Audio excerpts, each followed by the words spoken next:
The 2022 NFL Draft is 2 years into their careers, and some players have already made enormous impacts for the franchises that selected them. Whether it was Aiden Hutchinson staying in the state of Michigan, or even the final pick in the draft in Brock Purdy, there has been key contributors from every round of this class. In today's video, we're going to break down the 4 best drafts from the 2022 draft 2 years later. Narrowing this down to 4 teams was not an easy decision, because there were several teams that were contenders to be in the top 4 of this class 2 years later. The contributions from this draft class has played a big part as to why these teams have had success over the past few years, and why they should continue to have success in 2024 and beyond. There were 2 teams in particular that just missed the cut that we will bring up as honorable mentions at the end, and without further ado, let's dive right in. We are starting today's video with the Kansas City Chiefs. Obviously, when you think about the Kansas City Chiefs, the first player that comes to mind is Patrick Mahomes. Then shortly after is Travis Kelce, then usually the head coach Andy Reid, or maybe even Chris Jones. But it is far from a 4-man operation in Kansas City, and their 2022 draft class was phenomenal. They made a bold decision to trade star receiver Tyreek Hill to the Dolphins in March of 2022 for several picks, including their first and second round picks. Kansas City had a lot of ammo in the 22 draft to move up and down the board, and they traded up to get Washington corner Trent McDuffie at pick 21. McDuffie has been a great player for Kansas City since being drafted, and was even named a first-team All-Pro this past year. His most iconic play at this point would probably be the pass deflection in the Super Bowl win over the 49ers this past year. McDuffie was regarded as a top 15 player in this class, and GM Brett Veach made sure to go up and get his guy and took advantage of a great opportunity. They had a second first-round pick, which was used on pass rusher George Karlaftis, and George has had a great first 2 years of his career. He finished second in the 2022 class in pressures this past year with 64, which was only behind Aiden Hutchinson of the Lions, and it was even ahead of 2 other top 5 picks in Travon Walker and Kayvon Thibodeaux, both of which had more pass rushing snaps than George Karlaftis, by the way. George had 10.5 sacks this past year, and anytime you have 2 first-round picks, it's obviously fun to project how good they can become and how they can make an impact, but you have to hit on your picks, which is easier said than done. For reference, KC had picks 21 and 30 in the first round, and the Giants had picks 5 and 7, and spent them on Kayvon Thibodeaux and Evan Neal. And Trent and George have been much better for Kansas City than KT and Evan have for New York. But it didn't stop there for Kansas City. Brian Cook has been a good starter for them at safety when he's played, and he will be one of the starting safeties in 2024. That was with their second of 2 second-round picks, and yes, wide receiver Sky Moore has been disappointing for the Chiefs, but they also drafted linebacker Leo Chanel at the end of the 3rd round. Leo was one of my favorite players in the 2022 draft, and I remember specifically loving the McDuffie and Leo picks when they were made, more so than any of the other Chiefs picks, and Leo has been a good player for Kansas City through his first 2 years. He started 10 games in 2023 and had 65 tackles, and played very well down the stretch of the 2023 season. Mahomes' contract was a huge deal when it was signed, and there was initial thoughts of he's eventually going to take up too much of the cap, which, by the way, can be easily maneuvered around.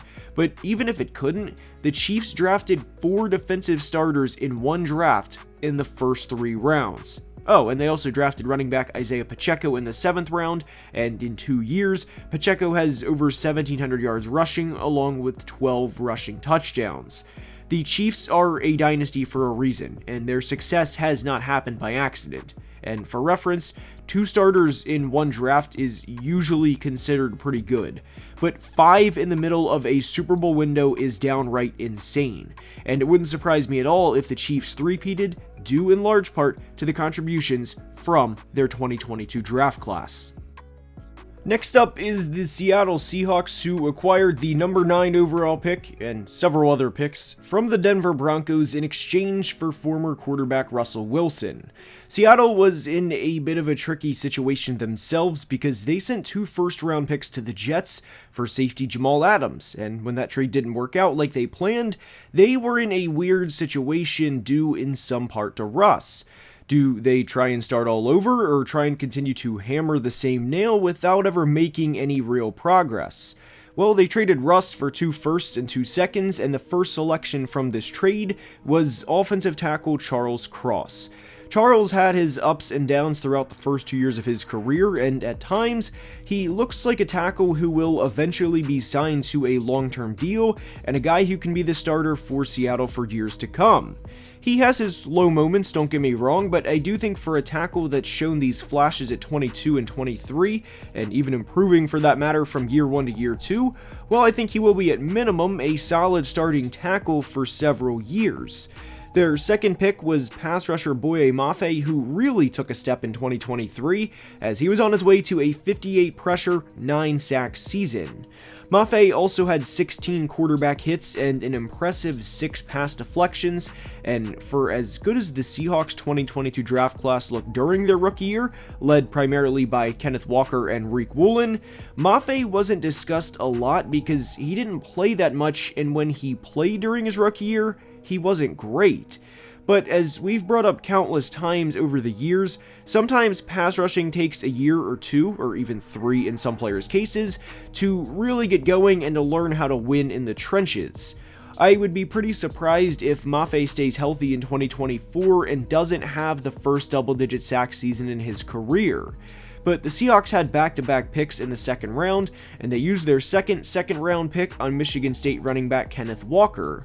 Kenneth had over 1,000 yards and 9 touchdowns as a rookie in 2022, and followed it up with a 900-yard, 8-touchdown season in 2023.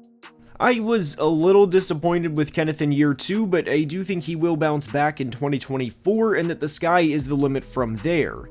And disappointed is relative to where I thought him and Zach Charbonnet would be this past year, and no team would be upset with an 1,150 plus total yard season like K9 just had.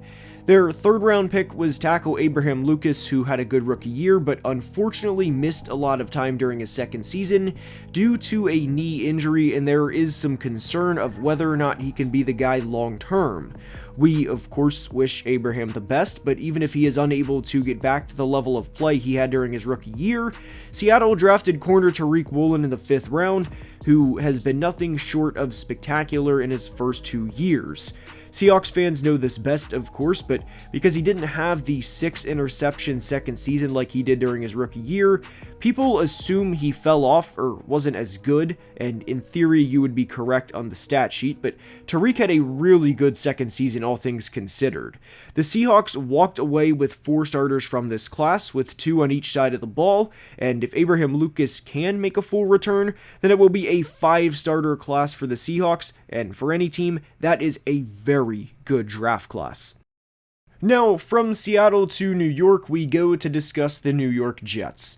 The Jets only had 7 picks in this draft, but 4 of those 7 selections were inside the top 40.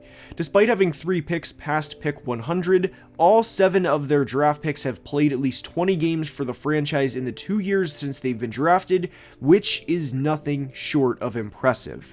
They drafted arguably the best player in this class in Cincinnati corner Sauce Gardner. In Gardner's first 2 years, he is 2 for 2 in both Pro Bowls and first-team All-Pros. Lifetime, Sauce has an opposing passer rating of just 63.0 when targeted, and that's kind of unfortunate because Sauce doesn't have the big interception numbers like other corners do, but he is absolutely one of, if not, the best corner in all of football.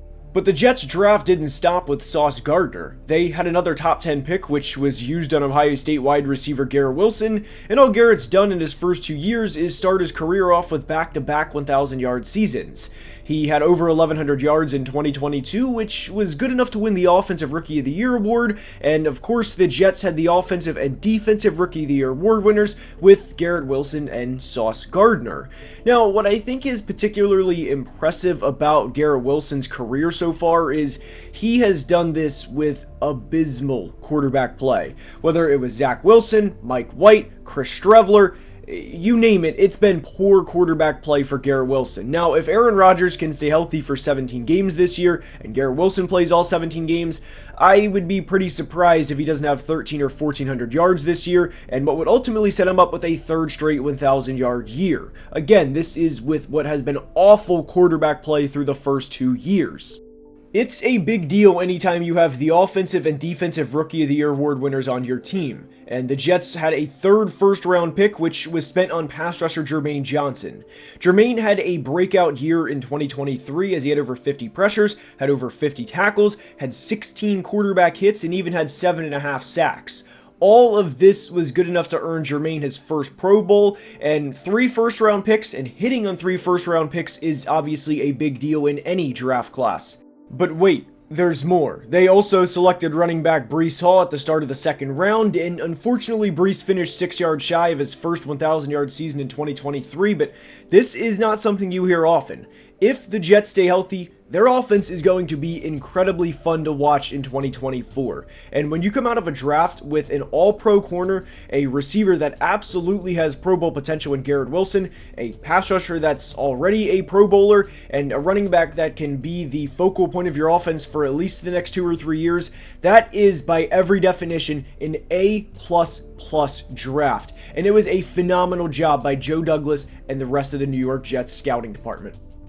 To Big D we go to discuss the Dallas Cowboys.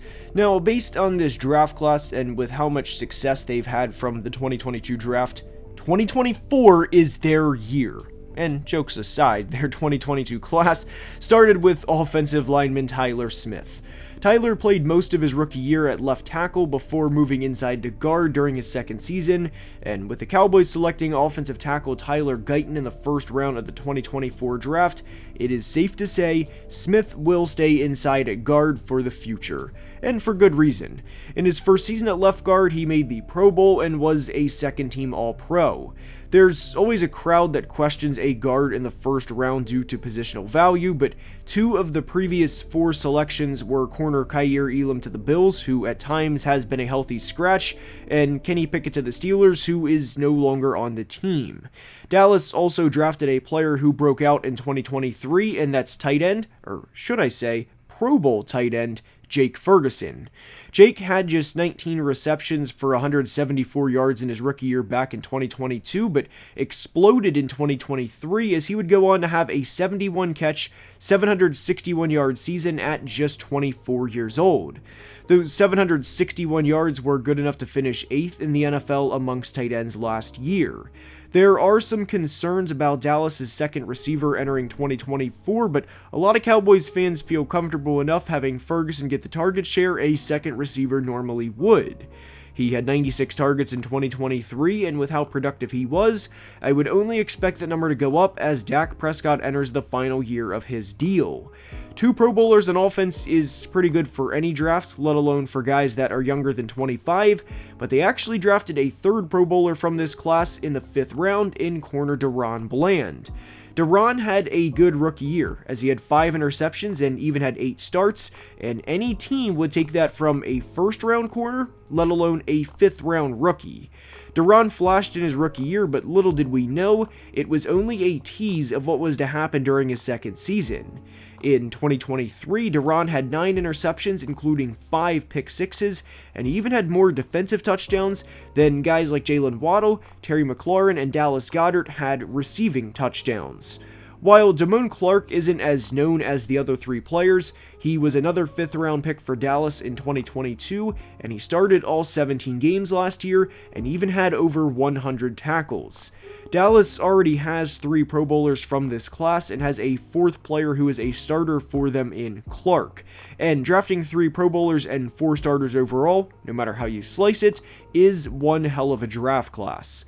The Baltimore Ravens are certainly an honorable mention as they selected both Kyle Hamilton and Tyler Linderbaum in the 1st round, and fan favorite tight end Isaiah Likely in the 4th round.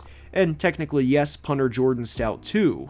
The Lions drafted Aiden Hutchinson and Kirby Joseph, and linebacker Malcolm Rodriguez, and pass rusher James Houston. If we do this video 1 year from now and receiver Jameson Williams breaks out, the Lions could easily make the cut when this class is heading into year 4. I hope you enjoyed, and if you did, please like and subscribe, as only about 38% of people watching are subscribed and makes a big difference. Please check out the Football Analysis podcast because there is bonus content there, and if you like this, you will love the pod. Until next time, please be safe and have a great day. Love you guys.